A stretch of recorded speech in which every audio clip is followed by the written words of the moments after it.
শুভ দাশগুপ্তের লেখা মেঘ বলল যাবি কবিতাটা আবৃত্তি পাঠ করে শোনাচ্ছি।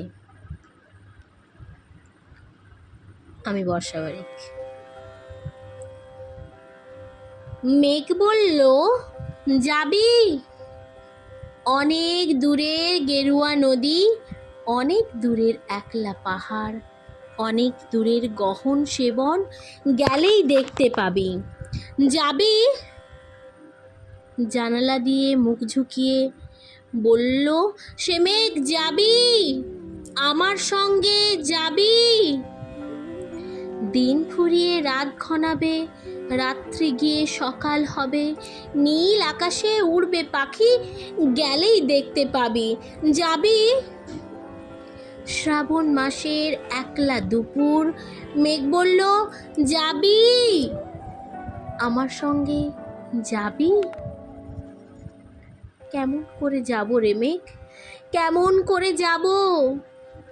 নিয়ম বাঁধা জীবন আমার, নিয়ম ঘেরা এধার ওধার, কেমন করে নিয়ম ভেঙে এ জীবন হারাবো? কেমন করে যাব রে মেঘ, কেমন করে যাব? মেঘ বলল দূরের মাঠে বৃষ্টি হয়ে ঝরবো, সবুজ পাতায় পাতায় ভালোবাসা হয়ে ঝরবো, শান্ত নদীর বুকে আনবো জলোচ্ছ্বাসের প্রেম।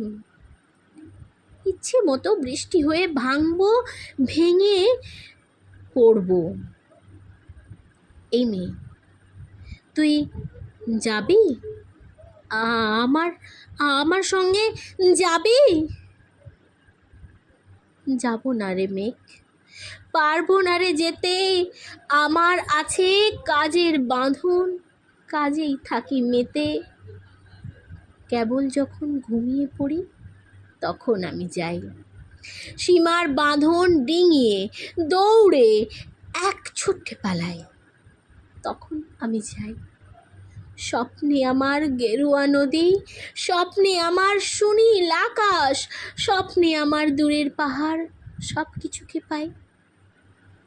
জাগরণের এই যে আমি কৃতদাসের মতন, জাগরণের এই যে আমি এবং আমার জীবন, কাজ অকাজের সুতোয় বোনা মুখোশ ঘেরা জীবন।